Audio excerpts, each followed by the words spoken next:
Habang nag-uusap sina Lin Tianhao at Elder Fang, tahimik na naglakad palayo si Chen Muyan. Pagkalabas niya ng silid, agad siyang huminto sa tabi ng pader at napahinga ng malalim. Bahagyang namula ang kanyang mukha at hindi niya maitago ang pananabik.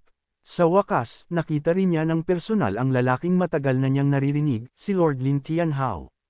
Sa isip niya, isa itong alamat, isang henyo na nakabasag na ng napakaraming record sa Black Abyss sa murang edad. Habang pinipigilan ng sariling kilig, napayuko si Chen Muyan at mahigpit na hinawakan ang kanyang kwintas. Sa loob-loob niya, lalo pang tumibe ang kanyang desisyon.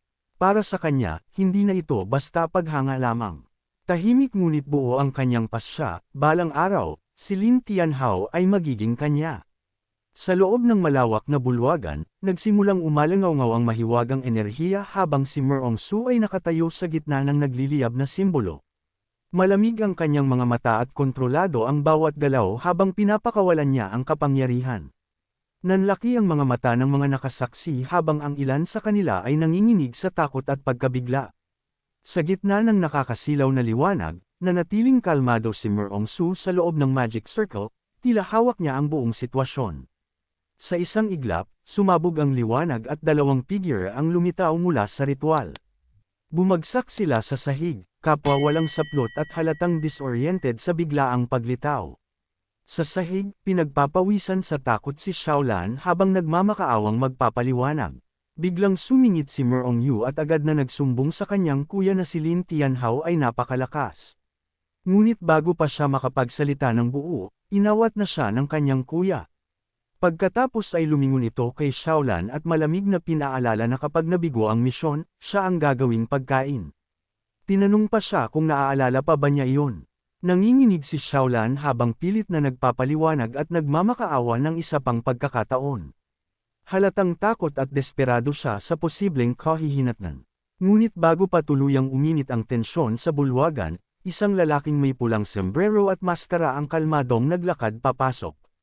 Sa magaan ngunit may awtoridad na tinig, pinakalma niya ang sitwasyon at tinawag si Merong Yu.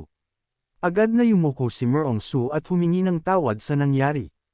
Gayunpaman, malinaw na ipinaalala ng chairman na ayon sa kanilang kasunduan, may kapalit ang kabigwang iyon. Lumingon ang chairman kay Shaolan at bahagyang ngumiti. Sa banayad ngunit nakakakilabot na tono, tiniyak niyang hindi niya ito papatayin. Paulit-ulit na nagpasalamat si Shaolan sa chairman, nanginginig ang kanyang boses habang pilit pinipigilan ang luha.